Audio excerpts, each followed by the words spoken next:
Does anybody have any questions?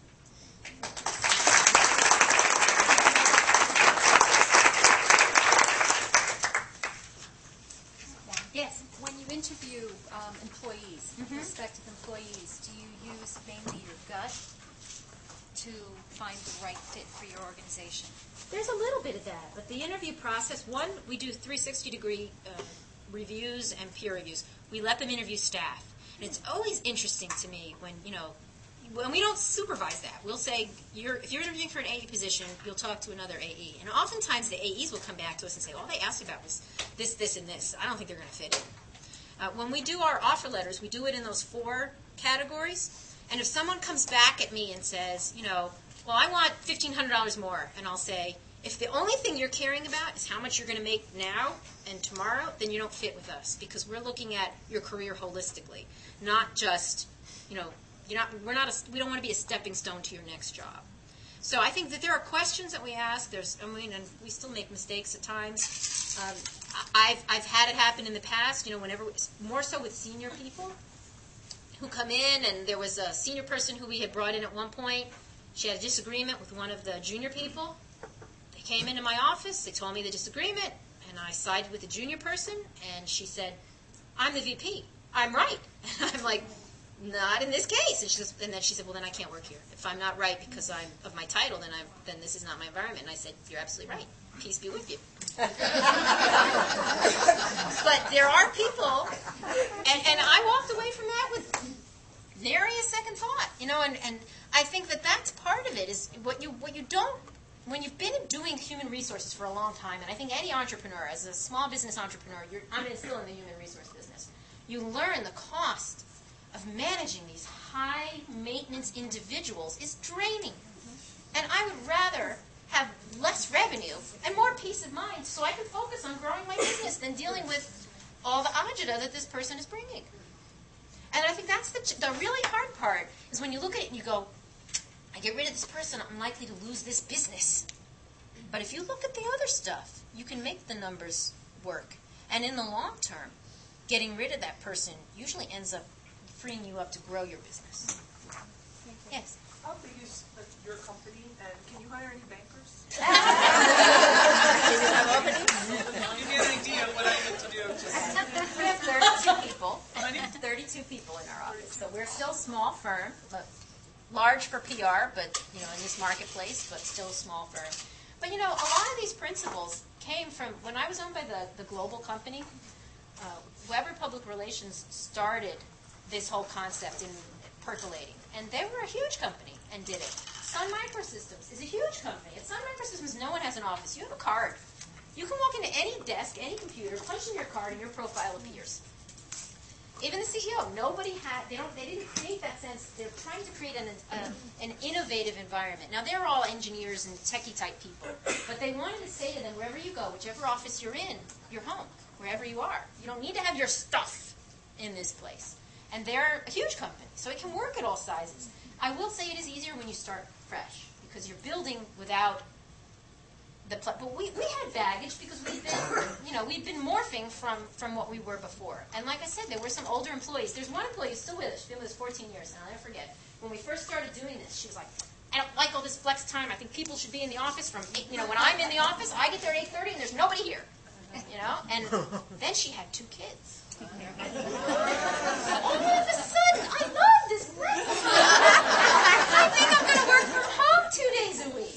But you know what? I don't disrespect her opinions on the other side, because I've seen that. People who can't take advantage for one reason or another do start to be envious. So you have to find other ways so that they feel as though the environment respects their needs as well. There's some people who don't like the open office. We have one girl in our office, she's almost always in one of the rooms when she's working on the computer. She gets distracted. We put in a sound suppression system. There's like 52 cans in the ceiling that make white noise. This guy came in from San Francisco, and it really does work. When the sound suppression is off, it's like I can hear people talking, but I can't really make out the words. It's like it just dampens everything. But for her, it took her a really long time to get used to it, and even now, most of the time, she'll go into a room if she has to really concentrate. Lisa and I, we're in an alcove, the 3 of us partners, and we don't have private offices.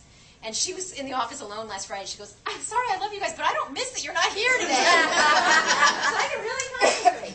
Whereas for me, I've always been very focused on whatever is in front of me. Everyone has different work styles, and you have to recognize that.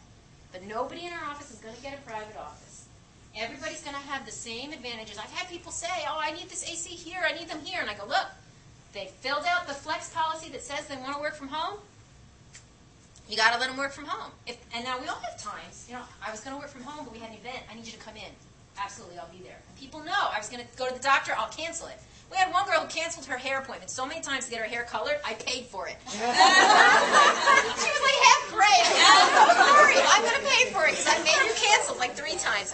And you know what? I think she will remember that more than she'll remember, a 2.6%, raise in, those kinds of individual things. If you empower your managers, and even in a large bank organization, if you empowered your people to say, and I've seen this at FIU, they have the Care to Share Brigade. If they know you're having a personal problem, reach out and touch someone and help. And like I said, that goes a long way to creating a sense that this is an organization that I want to give my all to. Any other questions? Yes, I have a question. How can we get a hold of your presentation? Oh, well, we're going to post it on the website, and it'll be in a video form. And, it's a presentation, as you see, I try really hard to not put a lot of words on there. I don't know how well it stands alone. But if you would like, I'm happy, I can send it to Carla, but we're going to post it on the RBB website as well.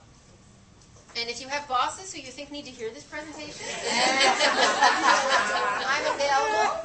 Actually, we're going through a restructuring.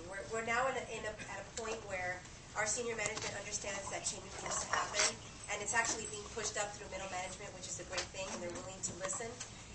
So we're starting right now, but I think that before we bring the so-called consultant in, which we're happy about that's happening, I would love for you to share this. I'd be happy with us to send it to you. And the other thing I recommend, I did not write this book. I get no royalties. Anonymously, you can leave the book on their desk. Which that specifically relates to just the cost. It doesn't talk about what I call the employee-driven workplace. It just talks about the cost of jerks. But absolutely, we'll make that available. Okay. Well, thank you all very much.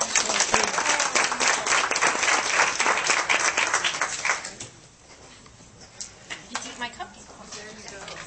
As so many of you know, that presentation was wonderful. And being a recruiter and looking around the room and looking at some of the body language, I know many of you probably have family and friends, wink, wink, that would like to work at RBB. So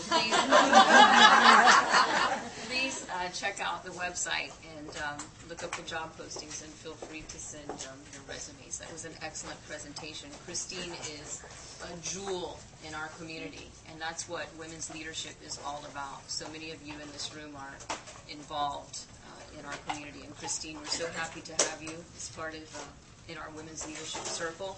We have a token of appreciation, which is kids art. Super cool. I always love these. So You got a picture for our twit pic now. there you go. Thank you so much. No, thank you. Pleasure having you.